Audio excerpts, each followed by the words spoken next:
It is Kevan Kenney. It's the world-famous KROQ, and Dave from Depeche Mode is standing right here across from me. How are you? Now, you're familiar with KROQ, right, Dave? A little bit. Yeah, you go back a little bit? About the first time I went to KROQ probably was when you were just a little glint in someone's eye. Yeah, a thought that maybe one day I could have a child that would annoy people in Los Angeles. Someone just handed me, actually, to sign. It was a little ticket stub from 1982, from when we played the Roxy. Wow. Incredible. That was probably around the time when 81, I think we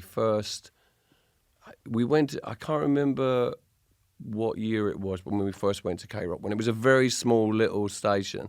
Oh, but it totally. was a very important small little station which supported Depeche Mode right from day one. Well, you were on the Klein Alley show, the morning show on KROQ a couple of weeks ago, and you were saying that, you know, when you look at these old pictures or maybe even memorabilia like you just said with the ticket to the Roxy show, and then you look in the mirror today, it's only then that you sort of, because of that juxtaposition, you can appreciate how fast time has moved. But I was curious, does that ever happen with your work? You know, we're here to talk about Memento Mori, the new album that's out now. Do you ever listen to something that you maybe put out in the 1980s, then you'll listen to the new album and be struck with a similar phenomenon? It's interesting that you asked that, because the only time I listen to old records that we've made is when we're about to make a new record, or to inform me of songs that maybe we want to reintroduce to play live. But I like to hear. I certainly played the last record for sure before, that we made together. So, okay, so we did that. Where are we going with this? So it's the only time I really do that. But yeah, the time thing is really strange, because when you play songs, yes, that you made together when I was 18 years old. Like a song like Just Can't Get Enough, for instance, it immediately transports you back to memories from that time.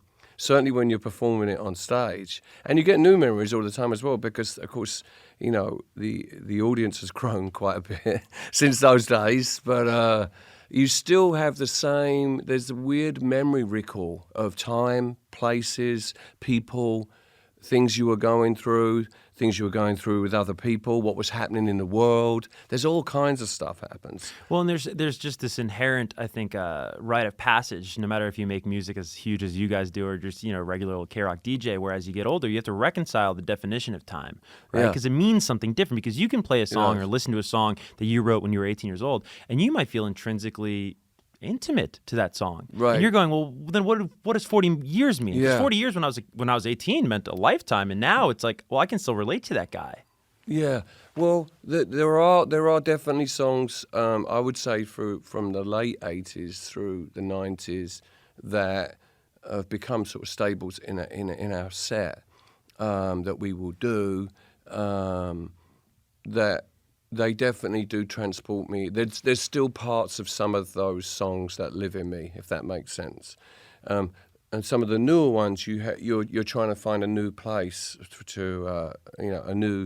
a new place to stand in those songs, and they have to work alongside ones that sometimes you recorded 40 years ago or 20 years ago.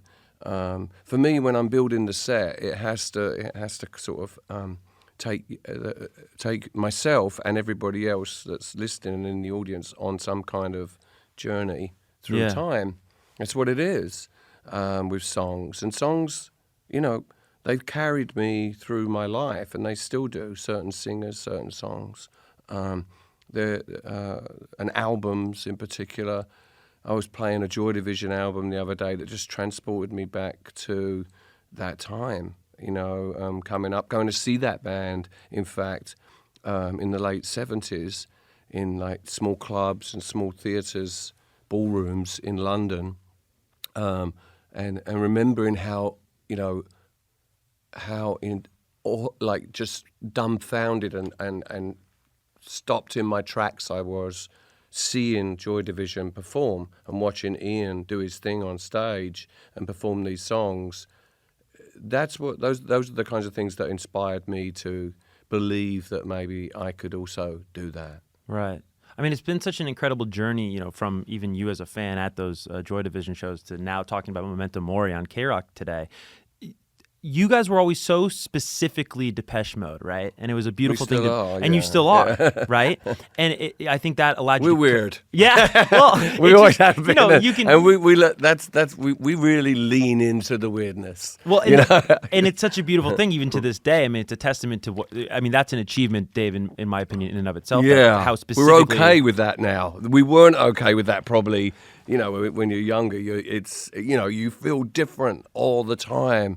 You don't fit. You don't, it's why I listen to music like Joy Division, because I connected with that. And a lot of other people were like, whoa, it sounds really depressing. Well, but I made a connection with that. And I think people have done that with our music over the years. We stayed true to what life is. The songs represent life. And I think people identify with that. It's ups and downs. It's highs and lows. And the reality of it being sometimes really cruel and hard, and but also really joyful and surprising, and it's all those things sometimes within a day, isn't it? We all know that, and I think some of us wear it a little heavier than others, but music has always been the thing that's able to explain to me where I'm at or what I'm doing or what it is I'm feeling. Yeah. Well, I mean, I guess continuing that point or furthering that, right? Exploring it a bit more. Memento Mori, this acceptance of death, right? This embracing of death. It's very popular in Stoicism. I don't know if it began with the Stoics, but are you somebody that likes to read about Stoicism, or where did that term come from in your life? Well, it's part of life. I think we all get uncomfortable around death and the idea of dying, leaving, and going, being over, and certainly losing people, as we have recently lost Andy, and going through that, making music together once again. Martin and I found that continuing to make the music together, somehow allowed us to still feel Andy, and still. Certainly feel his presence when we were making the music. But, in some countries, in the world, death is really sort of celebrated. It's like a big celebration because it's part of life and it's going to come to all of us at some point. So I don't really, I've never, I think when I was a little bit younger, I was afraid of that idea of, dying, but I don't fear it anymore. The thing I fear about it, or if I did have any fear about it, would just be that the people that I loved around me were okay with that, and that went on and didn't spend too much time sort of mourning that. So. Death's a weird thing, but it's real and it's part of life. So Memento Mori, which directly translated is remember that you must die. It's also a reminder that you must live. Well, it's kind of one and the same, as you said. It's part of life. Yeah. Speaking specifically about the album Memento Mori, I guess you can kind of trace it back to the end of 2021 and the band approaching you, your team approaching you about just the idea of making an album. And initially, of course, there's a happy ending. You made the album, but initially when you get that call and you're a little hesitant, what was sort of the foundation or the basis at that point in 2021 for your hesitancy or your apprehension? Yeah. Well, I always, after the Spirit tour, after any tour that we finish, once we've completed a record and we've done the tour and everything, I usually go home feeling like, exhausted. Once it hits me, once we finish on the road, everything you've put into it.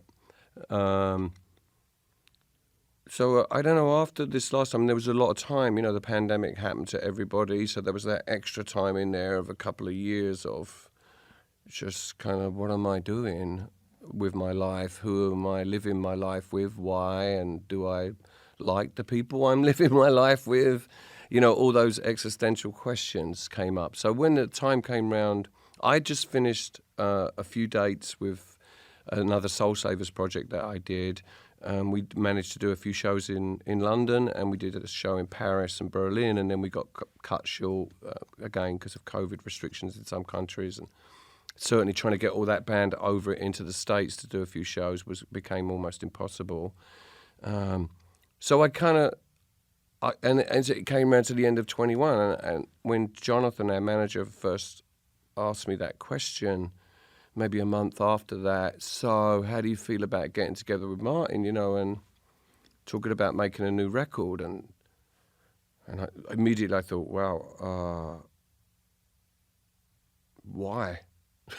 I mean, that was really my thought the first thought. It wasn't like, yeah, let's do this. I was like, why would I leave everything that I'm starting to feel comfortable with in my life? My family and my friends and my cats and home, and walking around New York City and feeling like, wow, I have an amazing life. I love my life. I've worked really hard, and, not that I was going to stop making music, but this idea of another Depeche Mode record and a huge tour, and in that moment, it was too much for me. So I had to answer truthfully, which was why. So it took a little while, but not really that much persuading. But I did need to talk to my family, and I needed to talk to friends, and just kind of like put it out there, like, are you kind of on board with me with this? Like, you all got my back, and are we all going to come back together again at some point? Because I don't want to lose this. I know that sounds weird, but, it's... And I have an amazing family, wife, and my kids. And my kids are grown, and they're all doing their own thing. But we're still a really tight family. And that to me has become really important. So. And you got to work at it a day at a time, of course. Like when you're on the road, it's like you live in this bubble, and, family and friends come out and visit and spend a bit of time with you. But you're in this other world, Yeah. It's a different world.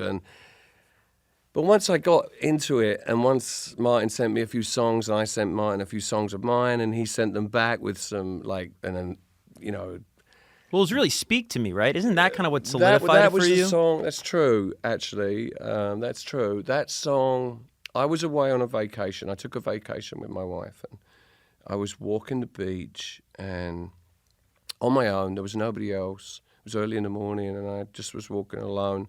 And I got to the end of the beach, and I was basically sitting there, kind of like thinking about this, because I was thinking, am I gonna do this?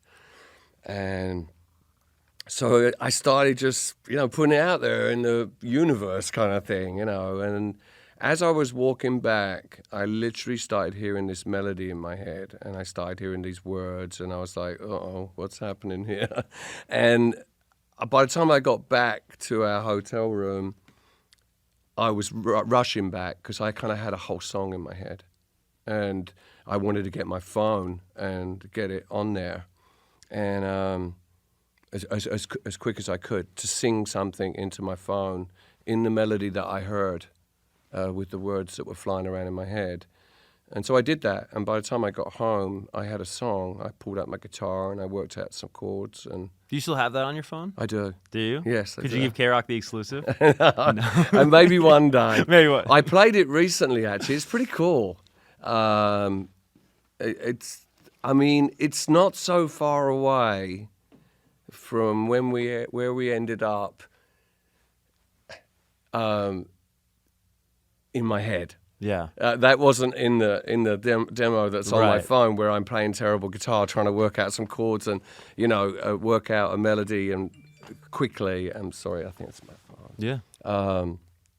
Well, it was good enough to end the record. Yeah, You know what I mean? but it ended up, and that was with the help of Marta Salongi and James and Martin, and they really elevated that song, especially Marta with all her tape looping and stuff like that. The song, and live as well, we're going to be performing that song.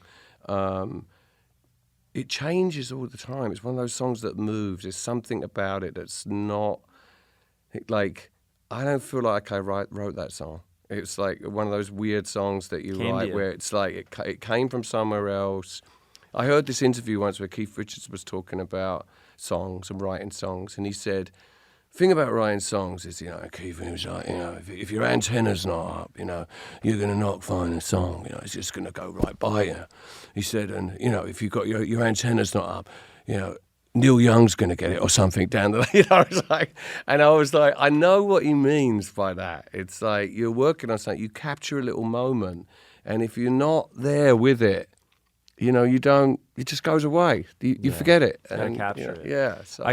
We have time for one more question, and I wanted to ask you, because Ghosts Again is one of the biggest songs on KROQ in 2023, which I think is such a beautiful thing to say out loud, given your history. Okay. It's in the top 10 on the KROQ impressive. playlist. But I wanted to ask you, if you trace the origins of this song, is there an alternate universe where this could have been a Richard Butler song? Because when Martin was working on it, he probably thought you were still on the fence about Depeche Mode. Well, I didn't know when Martin first sent me some demos. I knew Martin had written a bunch of songs with Richard. They talked about doing that years ago, and I guess during the pandemic, Richard asked Martin again, and Martin was like, okay, you got any ideas? And they, I think, were working on songs together for what could possibly have been a project that they did together. And then after they'd written, I think, 5 or 6 songs, Martin was kind of like, I don't know, like Martin felt a bit like they were too good for him to just do as a solo project or something. And so he thought he'd put them away and save them for later. So when they first sent me a demo and I heard Richard's voice, on a bunch of songs, a couple of songs, I said 2 things to Martin.